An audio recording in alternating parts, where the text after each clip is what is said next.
ये देश जो अंतिम दिनों में इजराइल पर आक्रमण करेंगे।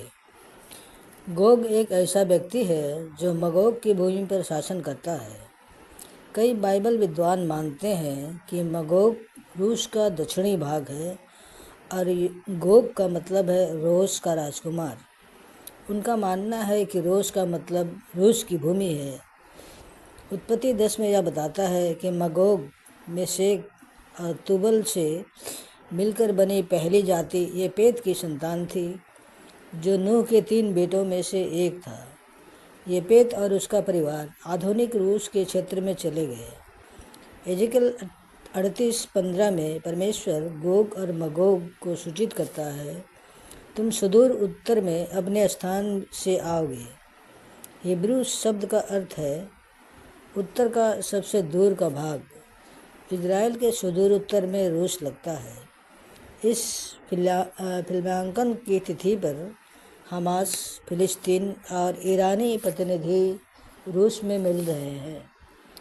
इससे पता चलता है कि यह गठबंधन आज हमारी आँखों के सामने ही बन रहा है। दूसरा राष्ट्र फारस अब ईरान का आधुनिक राज्य है। वर्तमान में इस पर इस्लामी कट्टरपंथी सरकार का शासन है, जो परमाणु हथियारों के विकास सहित महत्वपूर्ण सैन्य शक्ति का निर्माण कर रही है। इसने खुले तौर पर यहूदी राज इजराइल के पूर्ण विनाश के लिए अपनी प्रतिबद्धता की घोषणा की है। तीसरा राष्ट्र कूश इथोपिया का क्षेत्र है, लेकिन आधुनिक इथोपिया जैसा नहीं है। इसकी वजह इसने उस क्षेत्र पर कब्जा कर लिया जिसे बाद में नूबिया के नाम से जाना गया। आज इसे सूडान के नाम से जाना जाता है और इस पर इस्लामी कट्टरपंथी सरकार का प्रभुत्व है, जो एक शुद्ध इस्लामी राज्य घोषित करने के प्रयास में ईसाइयों को सूली पर चढ़ाने सहित क्रूर तरीकों का इस्तेमाल कर रही है। चौथा राष्ट्र हुट आज लीबिया का क्षेत्र है। यह भी एक इस्लामी राष्ट्र है।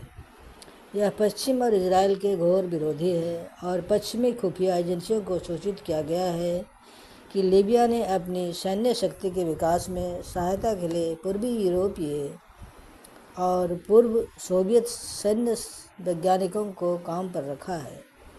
पांचवी जाति गोमेर के लोग एजेकियल के समय उस जगह बस गए थे जो आज का मध्य तुर्की है।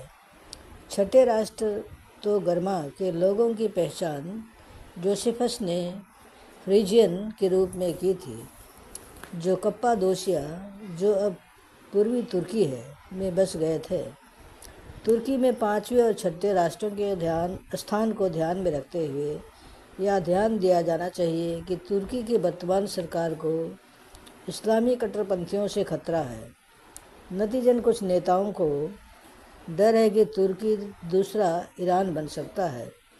अगर ऐसा होता है तो एजेकियल 38:5-6 में नामित सभी राष्ट्रों में इजराइल के प्रति उग्रवादी इस्लामी घृणा की विशेषता होगी।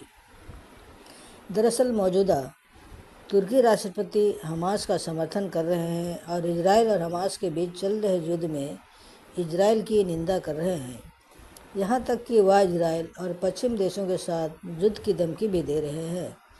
तुर्की के राष्ट्रपति इस समय रूसी राष्ट्रपति पुतिन से भी मिल रहे हैं और उन्हें अपना दोस्त बता रहे हैं। अतः हम अपनी आँखों के सामने तुर्की के संबंध में बाइबल की भविष्यवाणी पूरी होते हुए देख रहे हैं। मुझे यह भी बताना चाहिए कि 9 अरब राष्ट्र हाल ही में हुए हमास हमलों से बचाव के लिए इजराइल की निंदा कर रहे हैं। संक्षेप में हम देखते हैं कि सभी इस्लामी देश इजराइल के विरुद्ध में एकजुट हो रहे हैं। यह लड़ाई एक आध्यात्मिक लड़ाई है जिसमें इस्लाम धर्म सबसे आगे और केंद्र में है। यह इस्लामिक जिहाद है जिसे सभी इस्लामी देशों में आग में झोंका जा रहा है। समाप्त। धन्यवाद भाई और बहनों।